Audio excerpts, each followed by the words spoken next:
ഉറക്കക്കുറവിനെ കുറിച്ചാണ് സംസാരിക്കുന്നത്.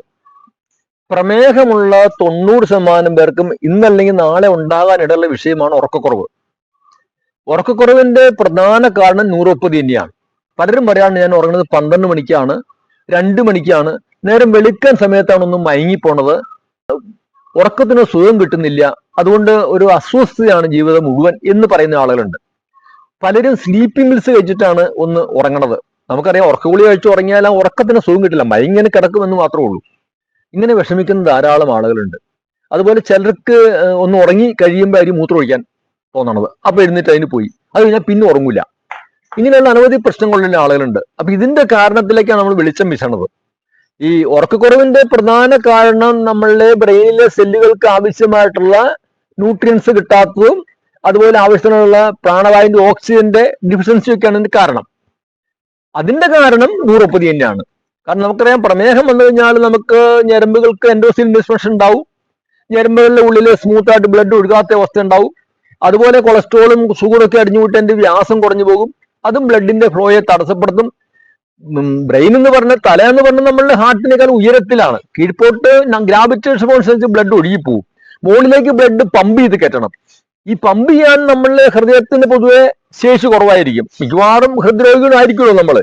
അതിന്റെ ഫലമായിട്ട് ബ്രെയിനിലേക്കുള്ള ബ്ലഡ് സർക്കുലേഷൻ കുറഞ്ഞു പോകുന്നു. ഇതിന്റെ ഫലമായിട്ട് നേരത്തെ പറഞ്ഞ തരത്തില് ബ്രെയിൻ സെല്ലുകൾക്ക് ആവശ്യമായിട്ടുള്ള ഓക്സിജന്റെയും അതുപോലെ പോഷകാംശങ്ങളുടെയും എല്ലാം കുറവ് നിമിത്തമാണ് ഈ പ്രശ്നങ്ങൾ ഉണ്ടാവുന്നത്. പലപ്പോഴും ന്യൂറോൺസ് ഒരു മന്ദമായ അവസ്ഥയിലേക്ക്, ഡെഡായ അവസ്ഥയിലേക്ക് പോകുന്ന ഒരു ഇതിലേക്ക് എത്തും, അതിന്റെ ആരോഗ്യം കുറഞ്ഞു പോകും. ഇതാണ് ഇതിന്റെ ഒരു പ്രധാന കാരണം. രണ്ടാമത് വരുന്ന വിഷയം നമ്മൾ കഴിക്കുന്നത് മരുന്നുകളാണ്. നമ്മളിപ്പോൾ പ്രഷറിന് മരുന്ന് കഴിക്കണ്ടാവും, കൊളസ്ട്രോളിന് മരുന്ന് കഴിക്കണ്ടാവും, ഷുഗറിന് മരുന്ന് കഴിക്കണ്ടാവും, ഇങ്ങനെ പലതരത്തിലുള്ള മരുന്നുകൾ കഴിക്കണ്ടാവും. ഈ മരുന്നുകളും ബ്രെയിനിനെ സംബന്ധിച്ചോളം അതിന്റെ ആരോഗ്യത്തെ ക്ഷയിപ്പിക്കാനുള്ള ഒരു അബ്നോർമലായ അവസ്ഥയിലേക്ക് എത്തിച്ചേരാൻ ഇത് കാരണമെത്തിയിട്ടാണ് ചെയ്യുന്നത്. മറ്റൊരു പ്രധാന വിഷയം ഹോർമോൺ ഇംബാലൻസ് ആണ്. ഇത് രണ്ട് പ്രശ്നങ്ങൾ കൂടി ഉണ്ട്. ഒന്ന് ഹൈപ്പർ ഇൻസുലിമിയും ഹൈപ്പർ ഗ്ലൈസീമിയാണ്. മിക്കവാറും നമ്മളെ ബ്ലഡിൽ കൂടുതലായിരിക്കും, ഷുഗർ കൂടുതലായിരിക്കും. ഇത് ബ്രെയിനിന്റെ പ്രവർത്തനത്തെ തടസ്സപ്പെടുത്തും. രണ്ടാമത് ഇൻസുലിൻ കൂടിയിരിക്കും. ഇൻസുലിന്റെ ക്വാളിറ്റിയാണ് കുറവ്, ക്വാണ്ടിറ്റി അല്ല ടൈപ്പ് 2 രോഗികളിൽ കുറവ്. അപ്പൊ ഇൻസുലിൻ കൂടിയിരുന്നു കഴിഞ്ഞാലും ഏതെങ്കിലും ഹോർമോൺസ് എടുത്ത് കൂടി കഴിഞ്ഞാലും മറ്റു ഹോർമോണുകളുടെ ഉത്പാദനത്തെ തടസ്സപ്പെടുത്തും. അപ്പൊ അതിന്റെ ഫലമായിട്ട് ഒരു ഹോർമോൺ ഇംബാലൻസ് ശരീരത്തുണ്ടാവും. അങ്ങനെ ഒരു അസുഖകരമായ അവസ്ഥ, സുഖകരമല്ലാത്തൊരു അവസ്ഥയിലായിരിക്കും ശരീരത്തിലെ എൻഡോക്രൈൻ സിസ്റ്റം മുഴുവൻ.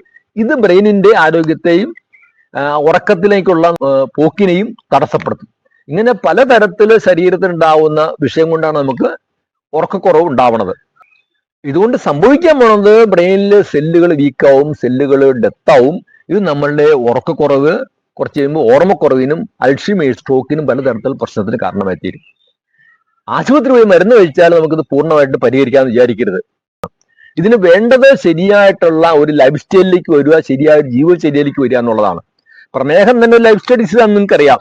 അതായത് ശരിയായിട്ടുള്ള ഡയറ്റിലേക്കും ശരിയായ എക്സസൈസിലേക്കും വന്നാൽ നമുക്ക് കൃത്യമായ ബ്രെയിനിലേക്ക് ആവശ്യമായിട്ടുള്ള ബ്ലഡ് സർക്കുലേഷൻ ഉണ്ടാക്കാനും അതുപോലെ ബ്രെയിനിന് ആവശ്യമായിട്ടുള്ള ന്യൂട്രിയൻസ് എത്തിക്കാനും അതിനാവശ്യമായ പ്രാണവായു എത്തിക്കാനും ഒക്കെ നമുക്ക് സാധിക്കും. ന്യൂറോൺസിന്റെ ആരോഗ്യത്തെ സംരക്ഷിക്കാൻ സാധിക്കും. ന്യൂറോൺസ് ഡാമേജ് ആയി പോയി തിരിച്ചു കൊണ്ടുവരൽ നമുക്ക് എളുപ്പമല്ല. ഒരു റിവേഴ്സ് ഗിയർ ഇല്ലാത്ത പ്രശ്നമാണ് ബ്രെയിനിനെ സംബന്ധിച്ചിട്ടുള്ളത്. അതുകൊണ്ട് എനിക്ക് പറയാനുള്ളത്, ഇന്ന് നിങ്ങൾക്ക് വലിയ പ്രശ്നമൊന്നും ഇല്ലെങ്കിലും, ഇന്ന് ഉറക്കക്കുറവൊന്നും ഇല്ലെങ്കിലും നാളെ ഉണ്ടാകാൻ ഇടയുണ്ടെന്ന് മനസ്സിലാക്കിക്കൊണ്ട് നമ്മൾ അതിന് മുൻകരുതൽ എടുക്കണമെന്നാണ് പറഞ്ഞത്. ഇതിലൂടെയും വളരെ ഫലപ്രദമായിട്ട് നമുക്ക് ഈ പ്രശ്നത്തെ പരിഹരിക്കാൻ സാധിക്കും. ഇതിനാവശ്യമായ കാര്യങ്ങളാണ് മൂവാറ്റുപുഴ സുഖജീവൻ നേച്ചർ സെന്ററിൽ ഷുഗർ റിവേഴ്സ് ഓൺലൈൻ കോഴ്സ് കൂടി പഠിപ്പിച്ചുകൊണ്ടിരിക്കുന്നത്.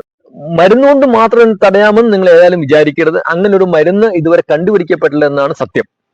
അപ്പൊ അതുകൊണ്ട് ഞാൻ നിങ്ങളെ ഈ നേച്ചർ ലൈഫിലേക്ക്, ഈ പ്രകൃതി ജീവനത്തിലേക്ക് നിങ്ങളുടെ ശ്രദ്ധ ക്ഷണിക്കുകയാണ് ഇവിടെ ഉദ്ദേശിക്കുന്നത്. ഇതല്ലാതെ മറ്റൊരു മാർഗവും നമുക്ക് ഇന്ന് ഇല്ല എന്ന് കൂടി മനസ്സിലാക്കണം.